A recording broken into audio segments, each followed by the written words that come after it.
So we're going to have a look at, and hopefully the answer to this is obvious.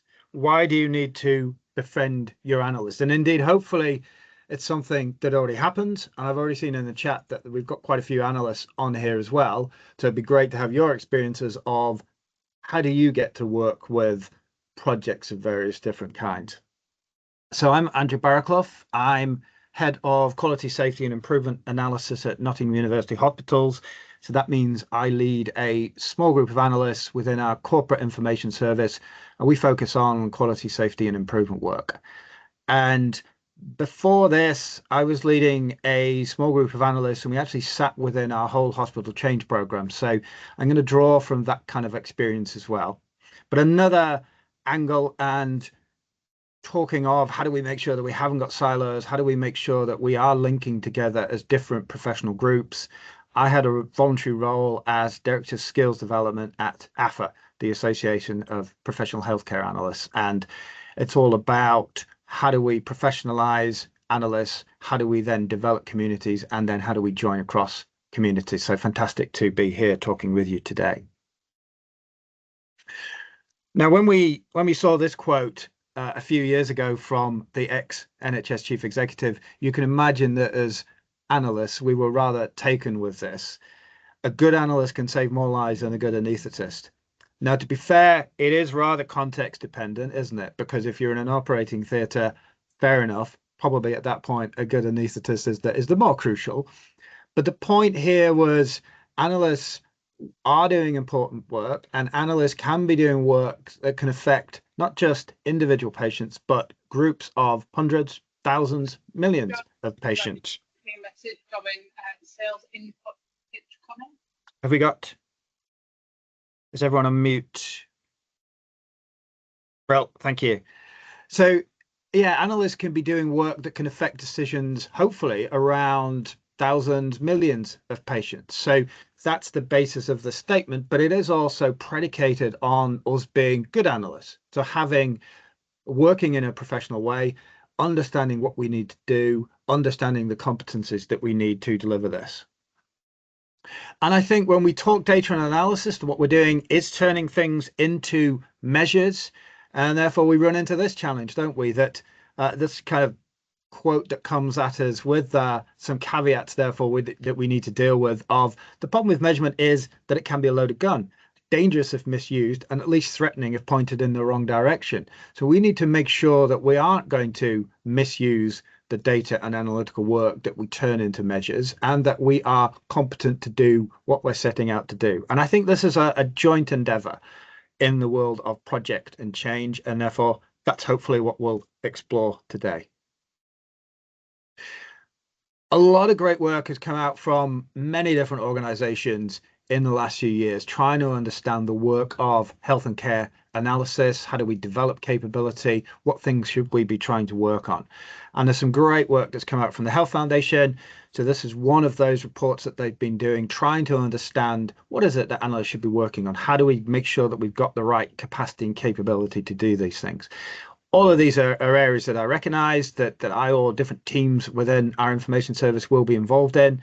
The parts that I'm going to focus on today are that kind of analysis, which is around supporting innovation and improvement in care. So where we get involved in supporting change projects. Often that involves responding to national initiatives and regulation as well, because they can be things that require us to get change, or they are change projects in themselves. And for us as an acute trust, often related to flow as well, because a constant challenge that we have there. So certain kind of flavor of analytical work that we'll look at. And who are we talking about? Because I'm using this term analyst at the moment, but the kind of people that we're talking about can go under various names. So that can be one of the challenges that we have. And a few years back when we were working, excuse me, when we were working in the change program, we just asked ourselves as a team, and this was a question posed by one team member that we thought would be useful to explore, of who and who work for. It should be obvious, but it isn't necessarily. So we got a range of answers that came back from my team at the time, a team of professional analysts who answer analytical questions for projects. Well, that's what we'd hope, and that's what we'd assume, But it could also be, and this is one of the responses, well, we saw ourselves as a group of IT skills staff who do almost anything for anyone. Because often when we turn up, people think we've come from digital, therefore they assume that we know how to fix the printer. Well, that's not necessarily the case. Just because we use computers, it doesn't mean that we are IT skilled in that way. But that's some of the assumptions that people can make. And when we're working with projects, if people didn't necessarily understand the contributions that we were there to make as analysts, it did almost feel like we were being asked to do a whole range of things. The world has moved on, and there's been a lot of fantastic work to help understand what are the different roles within data analysis, what are the different skills that we need to bring, the different tasks that we need to take. But we just want to get a sense of, well, who's in the room at the moment? So we've got a Menti question here, or a set of questions. Just what is the category that best fits? How would you describe yourself? That you are an analyst, or you have analytical support within your change project team, you work closely with analysts from other teams, you can call on analyst support, you may get analytical support for your finance team. We know that's a place that you will often go to. You can do any data analytical work for yourself for the most part, or maybe you need to go and look for your data analytical colleagues. So do we not want to just have a look at those Menti responses? And if we just switch back to looking at those slides, if that's okay.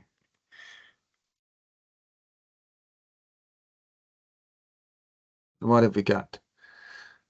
Fair enough. So we've got quite a lot of analysts in the room, haven't we? So it'd be interesting to get your experiences, but also some of you coming in from working closely, or one person there. Maybe you need to go and look for who your colleagues are, and hopefully, and yes, fair enough.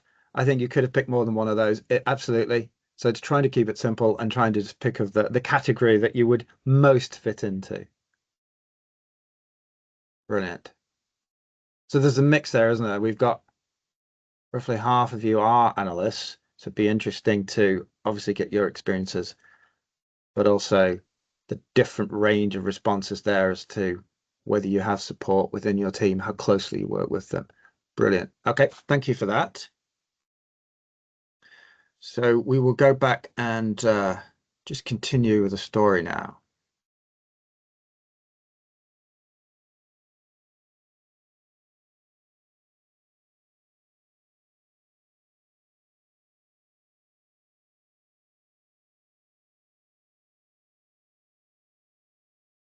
So who then are we talking about? Who do you hopefully get to work with, and who have we hopefully got on the call as well? The perfect analyst. This was a view from Nesta as an organization working with various other bodies like the Royal Statistical Society. And this wasn't about health and care specifically, but I think it's a nice set of what we're hopefully looking for, what we need to try and get to as analysts, as analytical teams. So there's got to be some core skills. What is it that defines us as analysts? The teams that we're working. So there's got to be some analytical and technical background there, clearly, that distinguishes us from other roles. We've got to have domain and business knowledge. We need to understand the data that we're working with. We need to understand the situations that we're in, the processes that sit behind that data that we're working with. We need to have an understanding of the business goals, processes, what are the important things that we're trying to help with, how does the data fit with what the organization needs to do. The softer skills as well. So what's the storytelling that we need to bring to bear? How do we translate those fantastic results of our really complex analytical techniques? Great, but how do we turn those into actionable, and as it's the challenge here, compelling business recommendations? And it is about team working. It's team working for ourselves, and it's team working with you and with other stakeholders. And then various other, what are labeled competencies here. How do we bring that analytical mindset? How do we help turn complex questions into analytical tasks, or maybe sometimes simple questions into, well, what are the range of analytical tasks that we need to answer those? Creativity.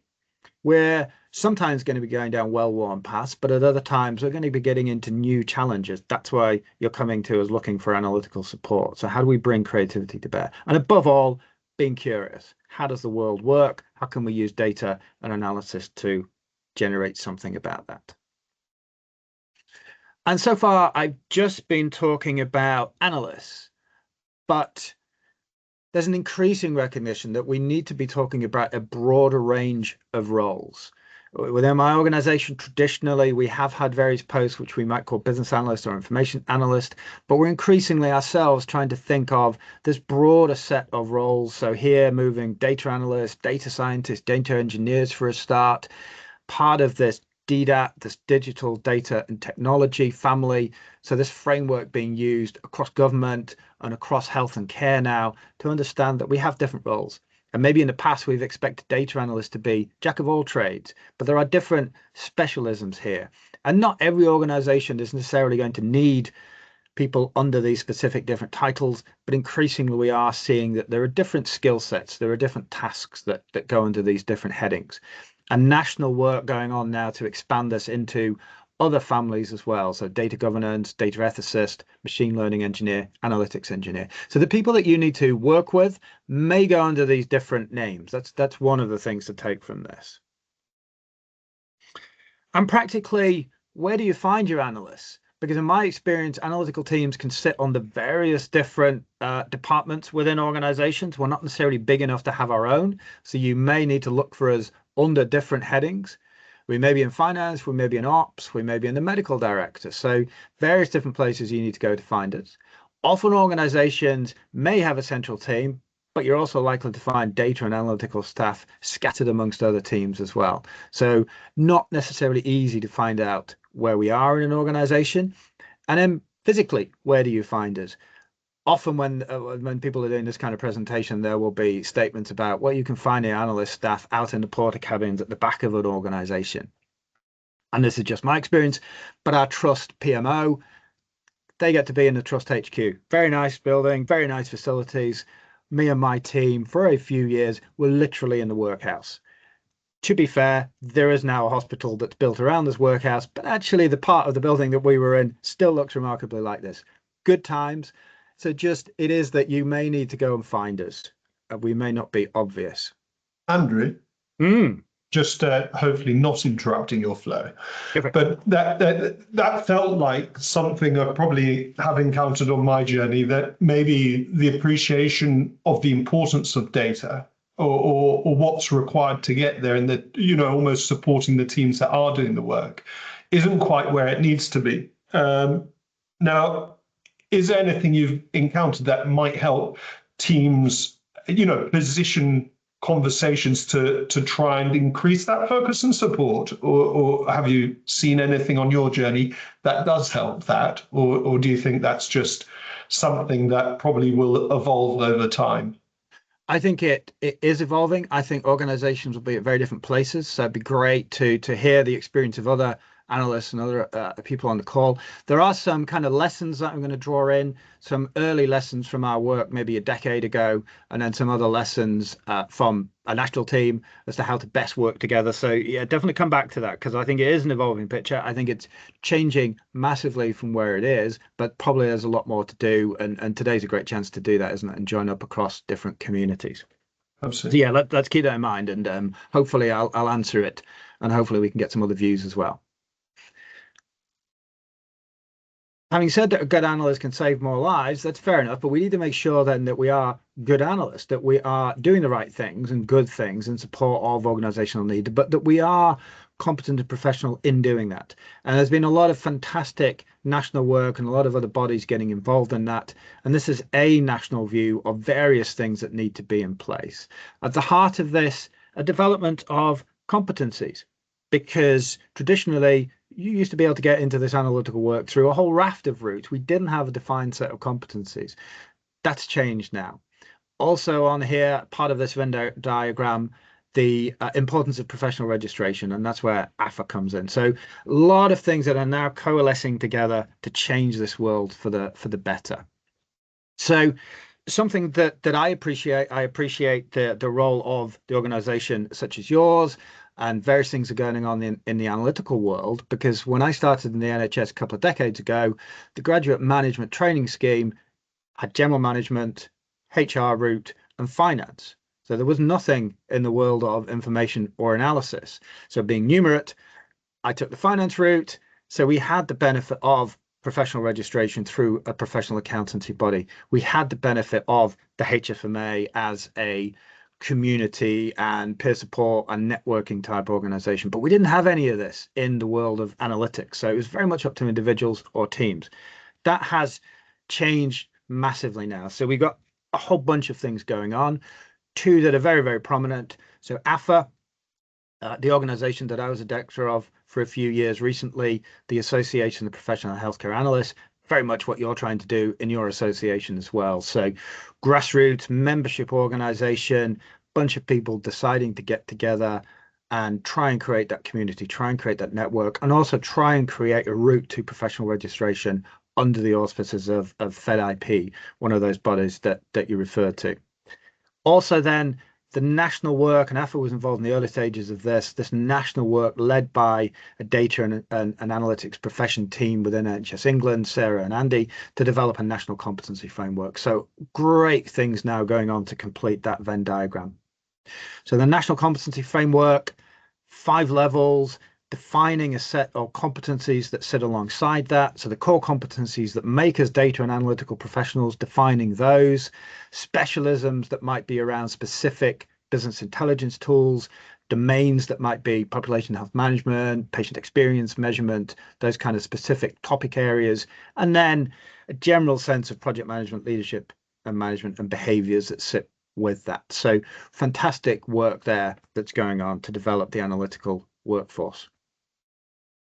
So just again, be good to get a sense of, have you come across AFA? Have you come across the National Competency Framework? Because I think they're useful for us analysts, but they're also useful for you if you're engaging with analytical teams, because there's a little bit of caveat emptor, buyer beware.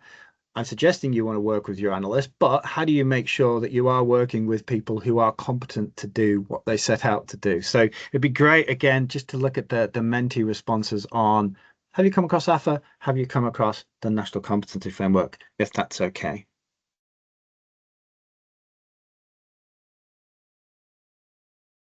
Fantastic. Okay.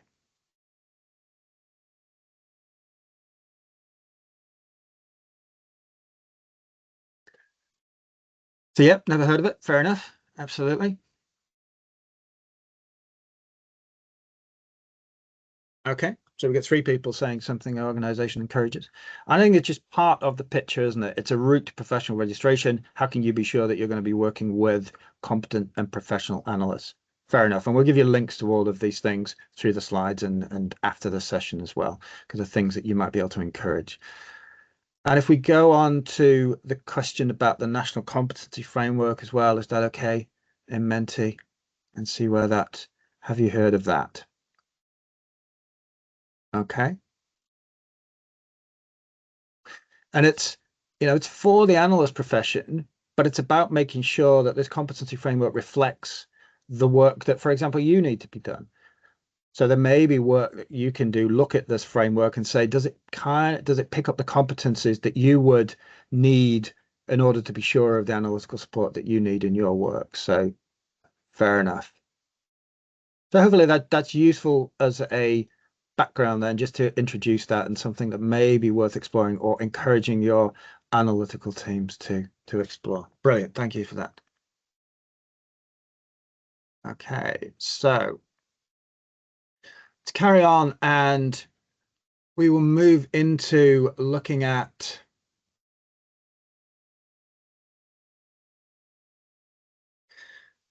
we know there's a case for analysts, a whole raft of things that we need to be doing. Where you might find them may sit in different places in an organization, physically may sit in different places. You can ask about professionalization and competencies to check who you're working with, but what is it that we might be going to work together on? And this is based on a certain set of experiences, so please bear that in mind, and please feel free to challenge this as we go through. So we came up with this idea of, as we were working with different change projects, the notion of, well, horses for courses, different kinds of analytical tasks that maybe we needed to undertake to support different levels of projects maybe. So this is something that's still a developing picture, where we're sort of, this is real, and we're still thinking about this as we develop our practice and work with different projects. So something from low to medium to full on to beyond in terms of intensity or size of project maybe. So things that move you along that spectrum, if projects are higher profile, bigger intended or hope for impact, the move from more complicated and particularly into the world of complex programs, from individual projects to programs, more resourced. They're all things that move us along this spectrum. If we're at the low end of things and we've just got a small change that's happening in one location, one team, well, if they're using model for improvement to PDSA cycles, that's fantastic. That's all that we need there. When we get into the medium, and this was traditionally where we spent most of our time supporting improvement projects, then we base our ideas of change around a model for improvement to PDSA, but hopefully we get projects to use, and we need to be well versed in using tools like driver diagrams and SPC charts, and the idea of creating a family of measures, so structure, process, outcome as the framework for that, trying to introduce balancing measures to look for unintended consequences, and also frameworks like the 7 steps to measurement, which I'll show in a moment. We got a little bit into more full on, so projects and programs that became higher profile, so using all of those previous kind of tools, but then we might develop it more into logic models, thinking more about exploring causation, wider scope, and thinking about triangulation and mixed methods. Beyond will take us into systems-based approaches, and we have a few very specific examples of that, but much, much more to be done there, I think. And when we were working with projects, and this is still something that keeps evolving. This was something we did early on when we were supporting the change program specifically. So a decade ago, the change program came up with this 5-step process: set up and plan, discovery, design and trial, implementation, rollout, embed and sustain. And many project life cycles will have 5, 6, 7 steps, won't they? This was just something that we settled on that could become our common framework, our common language. Well, what often happened in the early days was projects would get to probably implementation and rollout, they'd be asked to do an end of project report, and they come to us and say, we need some data. Well, that's really a little bit late, because we really needed to be thinking about measures of success before that. But also there's a variety of other analytical things that we could do to help in that project life cycle. So this was our attempt to begin sketching that out of what are the different kinds of analytical activities that we might do at different stages. What are some of the tools and techniques? And this is just a small kind of flavor of that, but the different analytical tools and techniques that you might see at those different stages. So in the first stage, set up and plan, it's about scoping and sizing problems and opportunities. How can we bring benchmarking insights to bear there? How can we bring the wider evidence base? Discovery, how do we do deep dives to explore what's going on? How do we understand baselines, the patterns and trends there? Maybe how do we use specific analytical techniques like process mining? How do we make sure we're establishing a family of measures? So this was us trying to figure out what does it mean to do analytics with change projects. So not just give us the measures, give us a report, give us a dashboard, but the range of things that we might work on together. Yeah, and Andrew, just I hope you don't mind me doing this. I think one of the biggest things within change and projects and thinking about this space is there's so much to consider, isn't there? There is. And streamlining it ever so slightly, I'd say the 2 biggest spaces we're constantly looking at are benefits management and risk management. Risk management, understanding what's going on currently within business as usual, putting stats behind it so we can start quantifying the understanding of the challenges we're facing and all the opportunities that might be presenting themselves. And then with benefits management, starting to bring in what data sets can we monitor to really monitor how well things are going or not. But it's that whole continuous line that actually the relationship between change and project professionals and data specialists should be a constant from beginning to end. And I think that's something I would say is quite important for all project and change professionals to consider and think, what are they doing to engage with their data analysts to try and enhance these spaces? And it often gets overlooked. I think, project and change teams probably take it upon themselves, quite rightly, because there isn't always the resource within data teams, but and to do it themselves. But then when you think of the skill sets, professionals are developing within data spaces, and the value of the various data sets we usually tap into, you'd say that collaboration, whether there's resource or not, there should at least be the information sharing, just as it's uncovered, and that link between change project professionals and data teams should be constant, and that as a very light. I suppose learning for project and change professionals should be something taken away from today. And at what I've shared there of kind of how we might work with projects, this is kind of assuming that we have identified the project. So there's a step before this, which is linking in with existing organizational processes. How are you deciding to choose where to create projects and programs? And there should be analytical support there, and that should draw from your risk management processes, that should draw from your existing organizational planning and performance processes, which are hopefully being supported by data and analytical teams as well. So hopefully, out of those, you're choosing certain things to focus on, aren't you? And then getting into this world of working with projects. Thank you. Now, one of the the world of benefits management is interesting, and I'm deliberately not using that term throughout this presentation, which we might come back to at the end, because I'm kind of talking about the language that we have traditionally used, trying to translate from the world of data and analytics into improvement. And so we will talk about certain things of families of measures and understanding impact and driver diagrams, etc.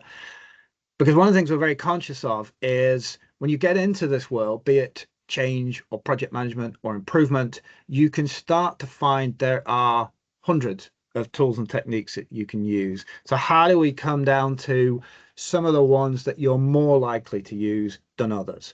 And so we've always been drawn to things like this from a very influential organization around healthcare improvement, the Institute for Healthcare Improvement, QI Essentials Toolkit. If you're working in improvement, be it frontline or as an improver supporting things, are there tools that you're more likely to use? So we can keep people coming back to these. We can be sure that we are more likely to use these, that we're well versed in these. So this core toolkit, driver diagrams, run charts, that in some instances will develop onto SPC charts. So all the time we've got that tension of everybody's got their kind of favorite toolkit, but how do we come down to something that is manageable for working with projects on the front line? The constant kind of tension there.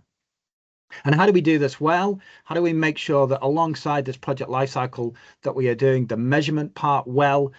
Various frameworks that we draw from there. There's an NHS 7 steps to measurement for improvement framework. Decide, aim, choose measures, define measures, collect data, analyze and present, review, and then repeat, which is quite straightforward. But actually, to make sure that you do each of those steps well, it's useful to have this framework in mind and useful to plan it up front, not just start off, but not think about the latter stages. So that's a useful kind of introductory framework that just frames some of our analytical work as well.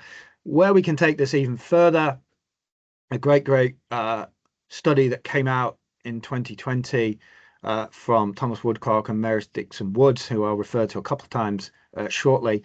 They worked with various experts to understand what might a high quality measurement plan look like for supporting healthcare improvement projects. And they've got various categories, subcategories, and behind those, they've got a whole series of criteria. So to set out to do great measurement plans, this is a great resource that really identifies the hard work of making sure we've got good quality measurement plans, but there's good reason to try and set out to do that. Because this stuff is challenging.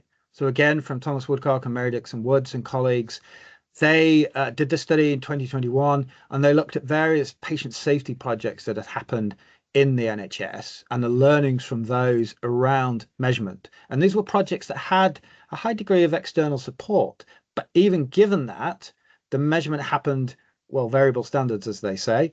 So it's a highly technical task. It does require a degree of expertise, and simply leveraging individual clinicians' motivation isn't likely to be enough, or potentially yourselves as project and change professionals. There's more that we need to do. Part of this is around capability building. Part of this is about how do we build in this good practice about doing measurement well. Sticking with that study, various of the challenges that they found, and they talked about developing a measurement plan was an arduous task. So operational definitions were often imprecise or missing important details. So although we had measures, we didn't necessarily define them well enough to give to analysts to go off and pull the data, or to give to people to collect that data if it was new data. We may have measures, but they're not necessarily logical linked to the improvement actions. So they might be good measures, but they're not really linked to the project. We hadn't been robust about, for example, using a driver diagram to help us understand how interventions link to what we're trying to head to as our aim. And regardless of the type of data, the burdensome nature of data collection was underestimated. So this stuff is really, really difficult. So we do need to figure out how to do it better together. Other things that can help us have a good chance of meeting some of those challenges, the idea of a measures checklist. So not enough just to say we've got to measure compliance with ventilator care bundle. We need to go beyond that. This is Patient Safety First, which was an NHS campaign in the late 2000s. So these kind of ideas have been around for quite a while, but the challenge is keeping a focus on them, keeping them embedded as good practice within projects and programs. So this is about, great, you've got your measure. What's the measure type? This is the notion of structure, process, outcome. This campaign, the different initiatives had related driver diagrams, so they were relating the measures back to those drivers, the description, the rationale for the measure, being very, very clear on numerators, denominators, data sources, how you're going to calculate it, the hard, kind of boring work of just defining this, but going beyond having the measure. And I talked about the NHS guide to the 7 steps to measurement for improvement as a framework. Within that, there is this measures checklist. And this is something we encourage projects and programs to take the time to do. Where you're defining your measures, just go further. Get into all of these different settings. This adds steps as well about goal setting. It adds steps around, well, how's the analysis going to happen? What is that? Who is going to do it? How is it going to be reviewed? So all very, very basic things, but actually having the discipline of just embedding this within projects and programs can be really helpful. And within this improvement setting, support of these kind of projects and programs where we're doing this kind of measurement for improvement rather than creating board reports and lots of traffic lights and lots of summary statements. This is about how do we create learning, and often come back to Don Berwick, one of the great healthcare improvers, educators, general quality improvement gurus in health and care. And I love this kind of challenge of data measurement can often seem to be burdensome. It can often seem to be something we come to at the end, something that people don't really like to do, but it's how can we get the right measures? How can we get the measures to be demanded? How can we get the measures to be the things that are the equivalent of keep me posted? So how do we get measures to be frequent, visible, public, free of blame, frequently reviewed, avidly awaited, and always showing trends over time? So there's a set of ambition for how we're trying to work with projects, where we're trying to get to. I think this is a beautiful set of criteria and quite tough, but quite right to aim for in how we're trying to use measures together.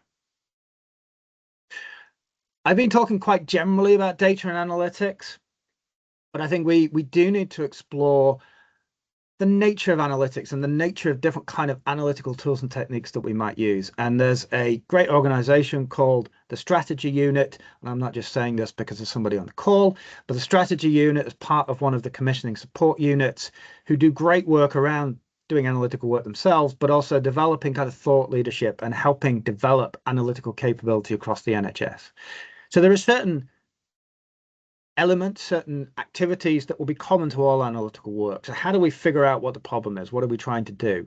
The work of data management, getting the data, structuring it, and then the work of communicating results and hopefully enhancing data quality. But there are different types of analysis then, different types of analytics that we might do, different kind of tools and techniques that go under those. So descriptive, explicative, predictive, prescriptive, or evaluative.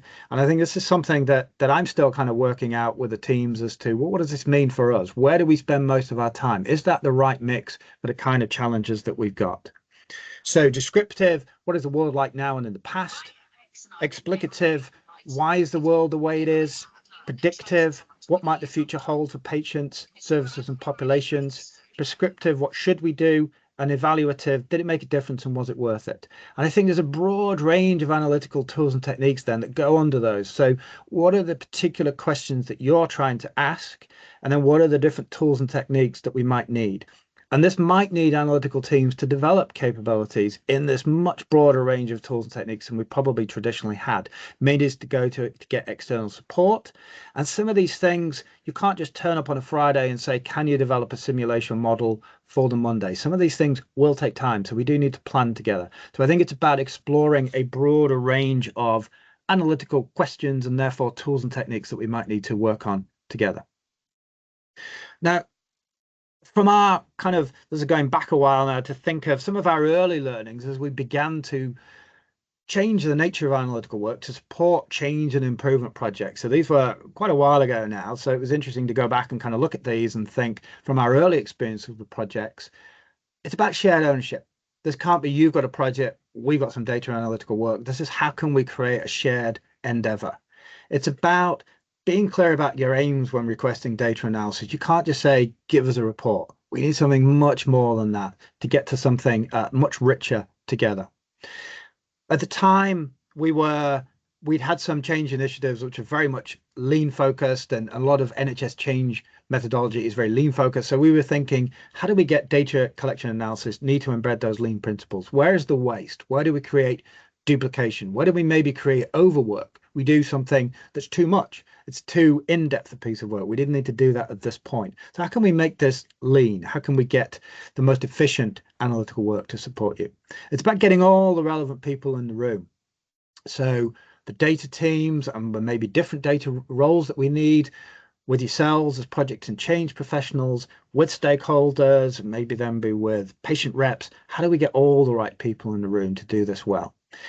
Keeping regular contact. So this can't be, you set a challenge, send us it by email, we go off and do something for 3 weeks, then present it back, and then we don't see you again. This has to be regular, close engagement with projects and programs. It's about taking advice from specialists. So if we offer advice, hopefully you can take that on board, or it may be that we need to go to others because we're not the experts in all of these tools and techniques. And we need to recognize that, see it as a need, but then we need to go off and find advice as well. And it's all going to be based on making sense of the data. This stuff, even if it sits in a computer, how did it get there? What were people doing when they made those entries? Did they understand what was meant by certain fields on a computer screen? Do we know what they were thinking? Is there variability in that? So all of this has to be based on getting a joint sense of that data that we have. Now, what springs to mind when people say data and measurement? One of the things I do is deliver a measurement module on an MSc that we have around quality and patient safety improvement. And I always ask this question at kind of the start of that session. So we had 16 clinical colleagues from my organization, the NHS, and some other overseas. What springs to mind for them? Well, fear, help, love-hate relationship. It feels like walking through treacle. So we've got a bit of a challenge here to overcome so that we can work together to make the most of this data and insight to inform your projects. So as well as working with analysts, just some offerings as to if you want to build your own understanding, where might you go to do that? So how can you make the most of quality improvement offerings, what they have to say about measurement, the Making Data Count team, Analyst X, and various readings to offer that may be of interest if you've not come across them. So most organizations, I imagine, will have some kind of quality improvement offerings these days.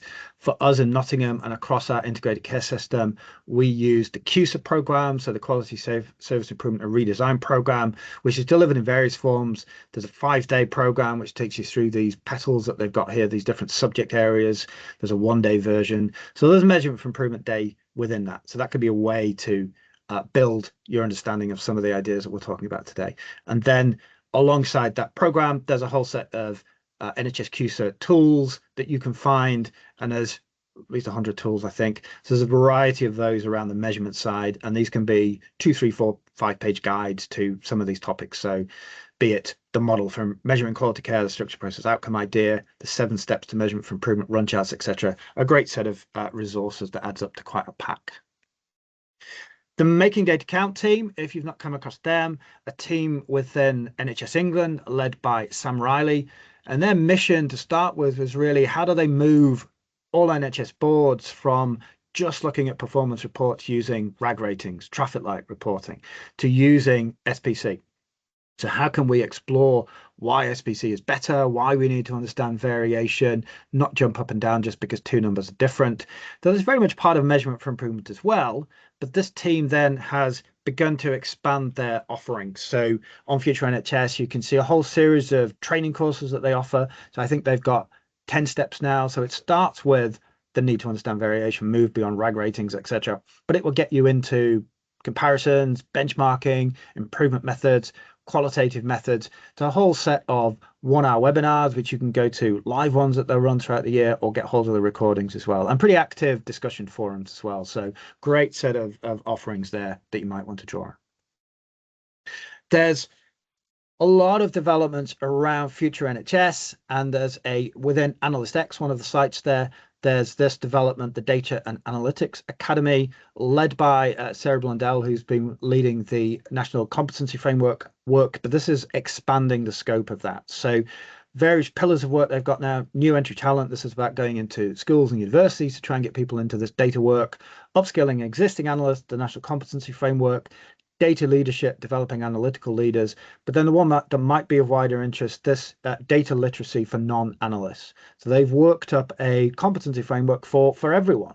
What might data literacy mean for everyone? And then developing training programs and linking to training offerings that can sit alongside that competency framework for non-analysts. So there may be some great things that you could explore there.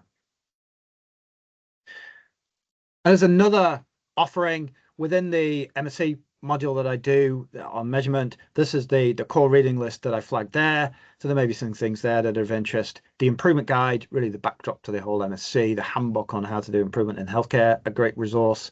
Healthcare data guide is then how to do measurement for improvement in support of improvement projects. So a fantastic handbook to that. Going back to a range of resources from the Health Foundation, Quality Improvement Made Simple, because having given you the 300-page guide can be useful to come back just to the 30-page guide for the simple underlying principles. Because this is MSc is in the patient safety space, we use this framework for measuring and monitoring safety from the Health Foundation. But actually, I think there's a lot more in there with wider resonance across a range of projects about how to use data and measurement well.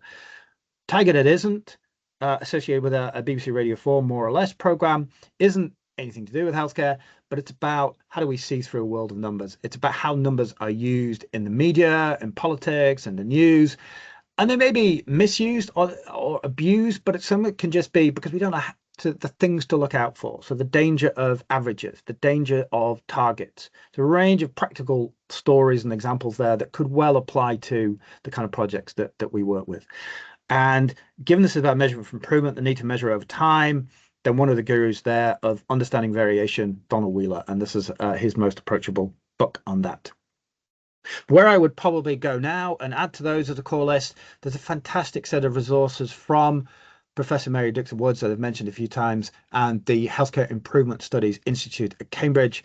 They've got these 2 measurement guides now, which I think are great, kind of hybrid between being academic guides and practical guides. They will give you links into what's the core of those topics and various places to go for the evidence. So they've got one on statistical process control, measurement for improvement, and they've got them on a range of other improvement topics as well. So fantastic place to go to take your learning further if that's of interest. And it's coming back to the Making Data Count team and some of their suggestions as to how we might best work together. Well, apparently it's important to bring cake, biscuits, or limited edition Star Wars merchandise to your analytical team. We've got a lot of priorities. We've got a lot of things that we could be doing. So fair enough, if you want us to work on your stuff, maybe that's a good way, they suggest, of encouraging us to put your work up the priority list.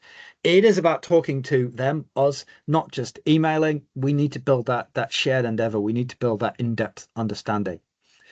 It's about you working to explain the context, the processes associated with data so that we know how is this going to be used.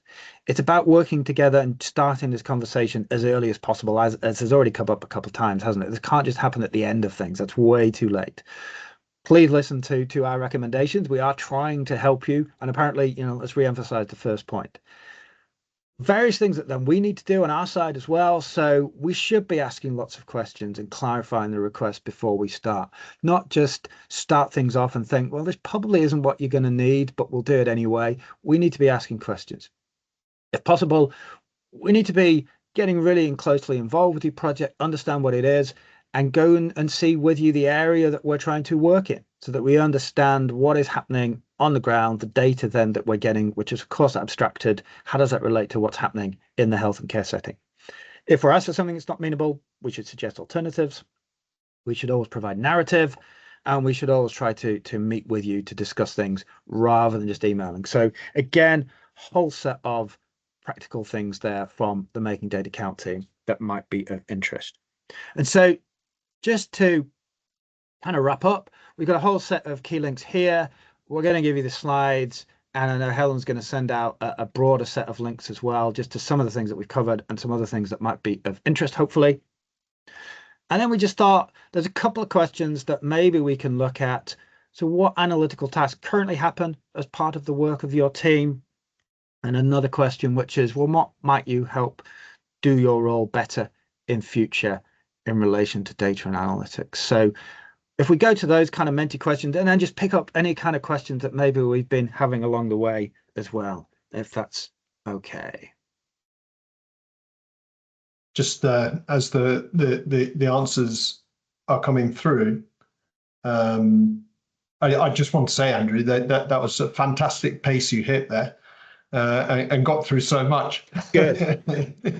And it just struck me how much depth there is probably to the profession you guys do within data analytics. And, you know, a part of me was watching this and just thinking, gosh, with the teams I've worked with in the past, it looks like there's constant work to be done. And as you say, you probably get into that space where it's like you get a requirement, you get on with it, rather than asking the questions around where it's based, and then thinking on top of that, well, also developing their own profession. How much space does anyone have for that, and support?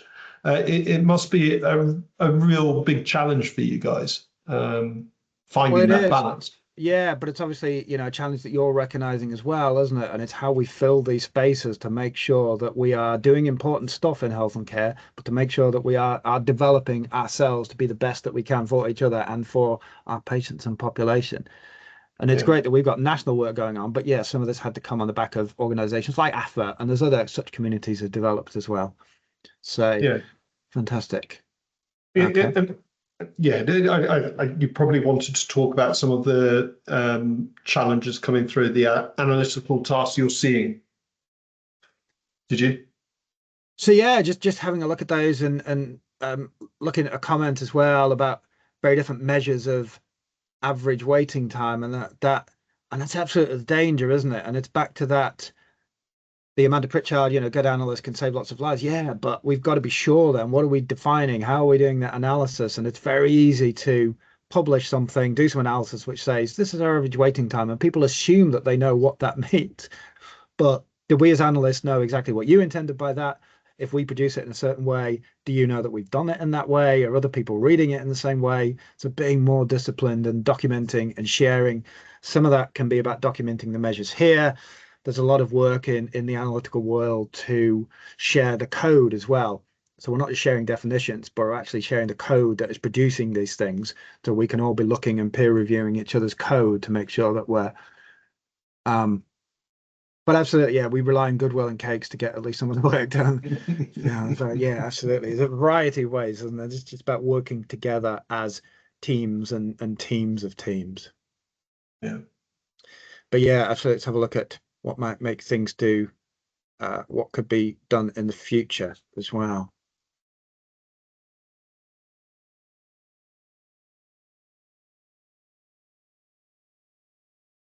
And hopefully there's a good set of kind of links and resources, hopefully a little bit of something for everyone. Yeah, and just as a general, when we get all these answers through Mentimeter, etc., we look at them, reflect, and think, what's the value in a post follow-up? And we'll do that with all of this. So thank you for taking the time to put in the answers there to everyone. Yeah. And a huge thank you to you, Andrew. That was immensely insightful. It feels like, you know, the challenge faced within data is a similar challenge to what you see in projects and change, which is, you know, the level of support required to get this to the right space just isn't there, or the level of understanding of the importance of the space. And so creating these communities to really shape and include everyone to to start thinking about, well, what really needs to happen, and then how can we lobby to get this right? And that's part of the collaboration with all the associations as well as with the governing bodies. We really hope together we can all make that change and get the right level of focus and support within these spaces. So a huge thank you to everyone for joining in today. And as I say, Andrew, any closing comments or questions? I see we've got 2 minutes.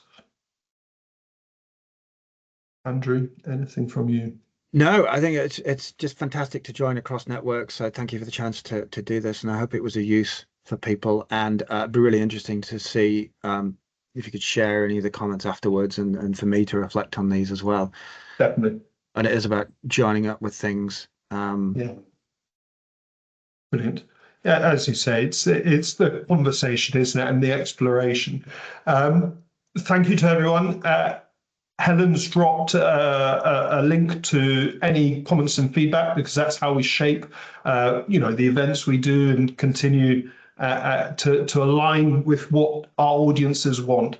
So thank you to everyone, and hopefully we're tying off more or less on time. Anything I'm involved with, I'm surprised it's anywhere near on time. But thank you everyone for all your involvement, and hopefully see you at future events.